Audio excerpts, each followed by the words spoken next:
Grazie a tutti. Aspettate un attimo. Si vede?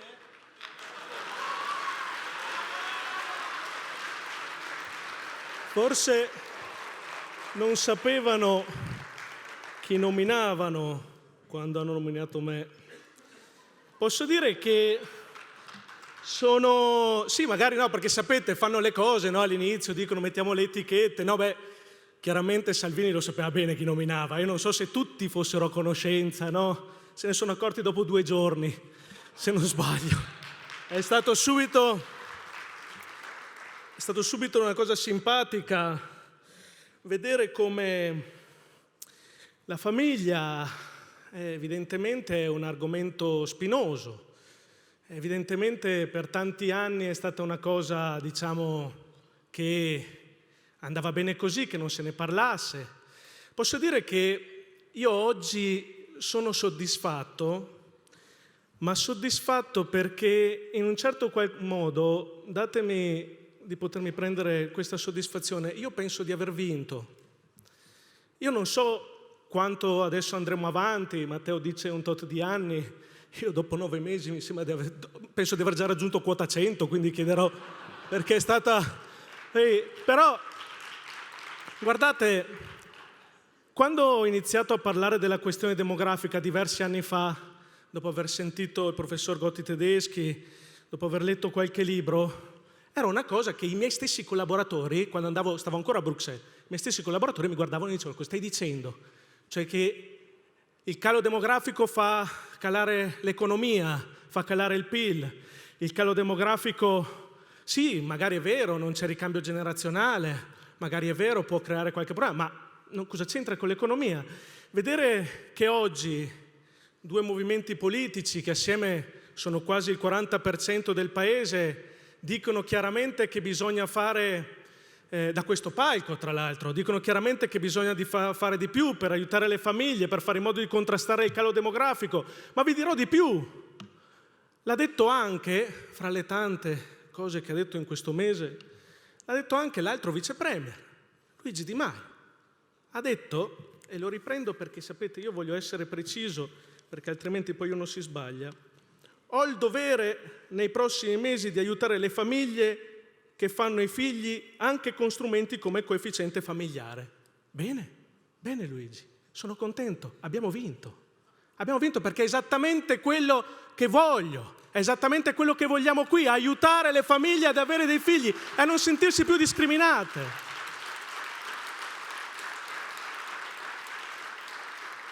Magari te lo dico nella tua lingua madre, però mo guagliò lo devi fare. Lo devi fare perché non si prendono in giro i veronesi, Guardate che già in questa finanziaria è stata una battaglia molto difficile. Io sono arrivato e praticamente c'era poco sulla famiglia. Tutte le manovre che c'erano erano a zero, non c'erano più i congedi parentali. Li abbiamo aumentati, abbiamo dato anche un giorno in più. Qualcuno dice poco, è vero, è poco, siamo all'inizio. Non c'era più il cosiddetto bonus bebè. Noi l'abbiamo trasformato in un incentivo alla natalità. Siamo riusciti a metterlo per un anno, più di 400 milioni di euro però, ma non c'era più. E tante altre cose. Abbiamo fatto una corsia preferenziale per lo smart working, e per le famiglie, per le donne in particolare e anche per quelle persone, quelle famiglie che hanno un disabile a carico. E tante altre cose. Ci sono 100 milioni di euro dato per il fondo famiglia, che prima non esisteva, sono strutturali. E voi pensate che la cosa curiosa è che in questo ultimo mese, mentre io facevo a meno di parlare anche con i giornalisti e le televisioni, perché a un certo punto ho ritenuto anche che probabilmente era inutile, tanto poi le cose e la verità viene a galla, però pensate che proprio in questo periodo abbiamo fatto una cosa particolare. Di quei 100 milioni dati alla famiglia, 80 li abbiamo presi e abbiamo deciso di usarli per fare un tavolo con delle aziende, fra le più importanti d'Italia. Ci sono anche rappresentanti delle piccole e medie imprese, ma ci sono anche le aziende più grandi d'Italia, con le quali vogliamo favorire la conciliazione fra la famiglia e il lavoro, in particolar modo delle donne. Io mi sono trovato degli attacchi da parte di alcuni deputati di sinistra in cui dicevano che voglio mettere sotto tutela le donne. Qualcuno ha detto che venendo qui si odiano le donne, si vuol tenere le donne in casa. Allora, io ho una moglie che lavora, ho una mamma che ha lavorato praticamente fino a 70 anni, ho una sorella che lavora, mio padre, che era l'unico sostegno maschile, non c'è più, ho una suocera che lavora, ho la sorella di mia moglie che lavora. Guardate che quello sotto tutela sono io, in casa. Io ho detto già a mia moglie, quando vuoi, piuttosto di fare il ministro vengo a fare il mammo, che sicuramente sto più sereno con mia figlia, oppure la figlia che non lavora perché ha 3 anni. Però è incredibile, come posso io voler che le donne stiano a casa? Anzi, facciamo una cosa, questo mese mettendo 80 milioni di euro per favorire le donne che lavorano, perché parlando con tanti anche nel resto d'Europa, ci hanno detto che la donna quando si sente realizzata sul lavoro, ma soprattutto quando non ha paura di perderlo, perché in Italia succede che se metti al mondo un bambino o se rimane incinta rischi di perderlo il lavoro e noi non vogliamo che le donne perdano il lavoro perché rimangono incinta. Abbiamo fatto questo in questo mese e poi trovo anche alcuni alleati che dicono ma chi va lì è contro le donne che vanno a lavorare, vuole tenere la donna in casa. Ma figuriamoci, stiamo facendo esattamente l'opposto. Allora alcuni parlano, altri fanno. Siccome la parola è interpretabile e talvolta il tanto parlare non porta a nulla, o magari si parla anche dicendo sciocchezze, guardiamo i fatti. Abbiamo fatto esattamente l'opposto. Ma pensate che nel momento in cui sono stato attaccato la prima volta per questo patrocinio, stavo andando a New York, all'ONU dove parlavano della donna, il concilio più importante dopo quello generale delle Nazioni Unite, si parlava della donna e sono andato a portare proprio quello che stiamo facendo per le donne e per le famiglie, in particolar modo ovviamente per le mamme, finché possano lavorare e condurre la loro vita serenamente, realizzandosi come mamme, come donne e realizzandosi anche sul lavoro. Esattamente questo vogliamo portare avanti e pensate che abbiamo delle aziende importantissime che stanno facendo questo, importanti aziende, e stanno verificando che non solo aumentano le donne che mettono al mondo dei bambini, ma addirittura aumenta la produttività nelle aziende, addirittura aumenta l'armonia fra i colleghi di lavoro e addirittura i dipendenti e le dipendenti che mettono al mondo un bambino, quando tornano sono molto più bravi di prima, perché hanno molto più senso di responsabilità e quindi riescono a risolvere molto meglio i problemi, riescono a essere molto più operativi anche per le aziende. Quindi il fare un bambino è addirittura positivo per le aziende. Purtroppo in Italia abbiamo una concezione ancora un po' indietro, medievale.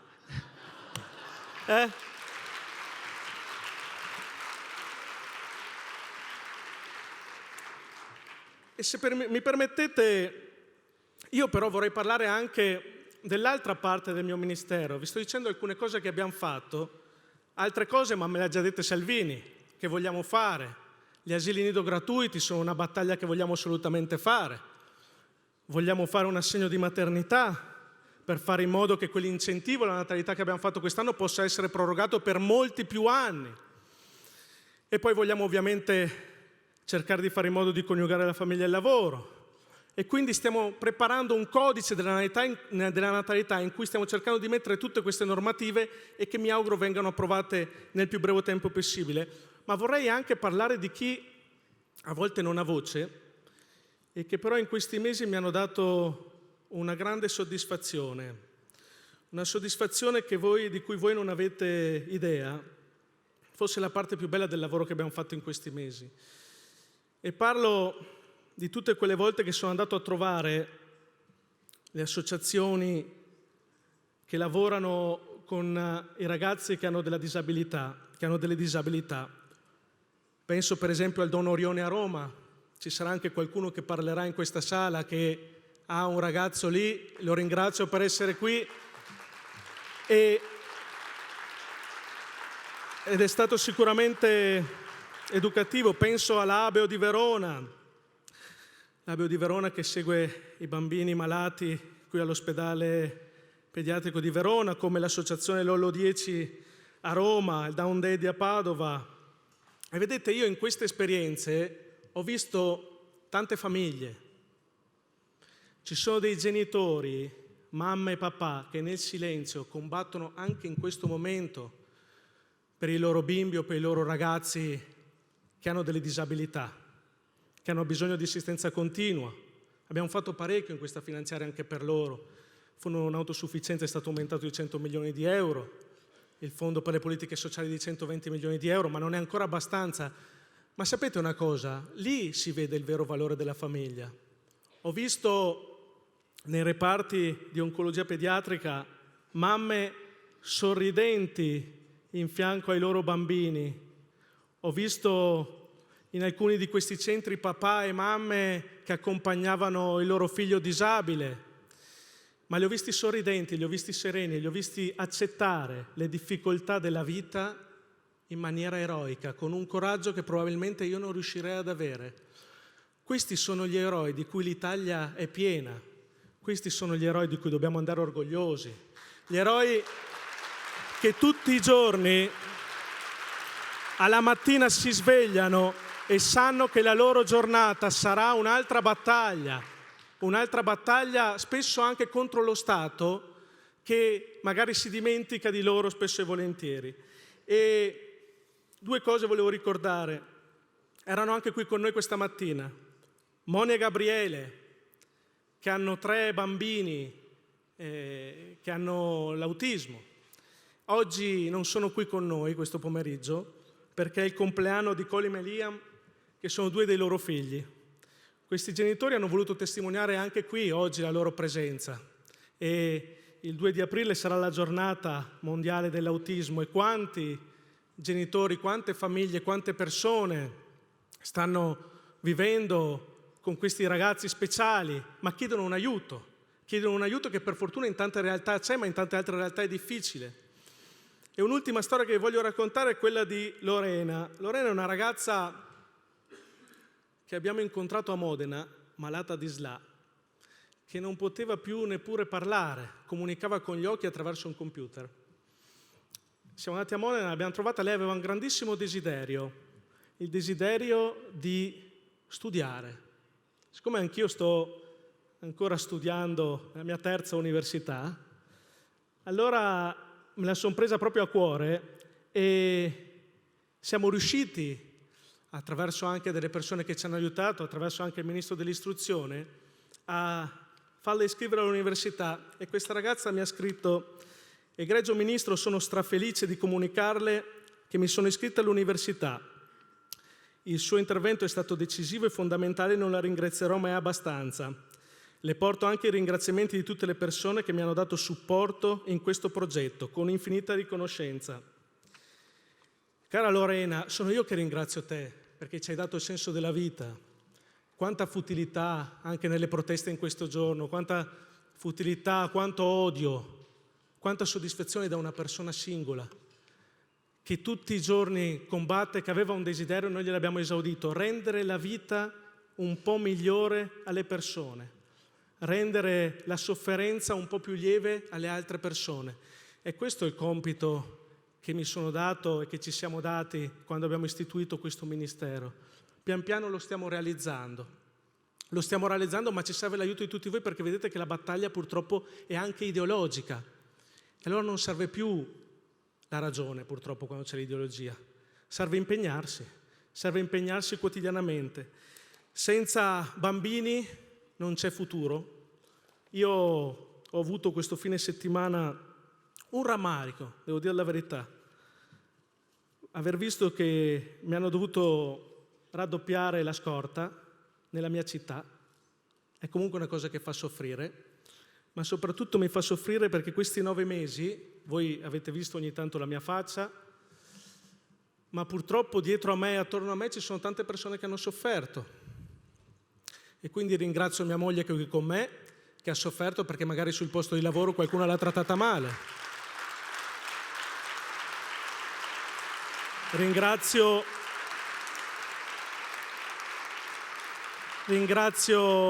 la mia famiglia che mi è stata vicina, ringrazio i miei parenti, che qualcuno si è preso delle offese perché è parente del Ministro della Famiglia.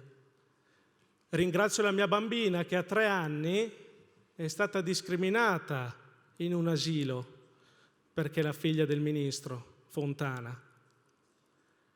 E quindi, capite, la battaglia è dura. E ringrazio, se mi permettete, come ultimo Matteo Salvini, perché so che è difficile avere un ministro come il sottoscritto, ma oggi mi ha regalato molto, perché sapete le pressioni, io ne ho subite tante in questo mese, in questi 9 mesi direi, ma in questo mese in particolar modo, ma vedere un leader politico che non ha paura e che soprattutto sa scegliere se sono più importanti i dati elettorali o le cose giuste. Avere un politico, in particolar modo nell'area identitaria, di centrodestra, che sceglie prima le cose giuste e poi se portano voti bene, altrimenti pazienza, è un grande pregio ed è un grande privilegio che sicuramente io ho e penso anche tanti di voi avete, di avere una persona di questo tipo. Vi assicuro che non si molla, si va avanti, almeno finché me lo concedono, perché abbiamo una cosa che è più importante di qualsiasi posizione sociale, posizione elettorale o posizione di privilegio, eccetera. Abbiamo il dovere di non aver paura di dirci cristiani, di dirci padri e di dirci madri. Non dobbiamo aver paura e dobbiamo avere la forza di consegnare ai nostri figli i valori che ci hanno tramandato i nostri nonni e i nostri genitori. Abbiamo il dovere e non dobbiamo aver paura di cambiare non solo l'Italia ma anche l'Europa. Grazie mille a tutti voi per il coraggio.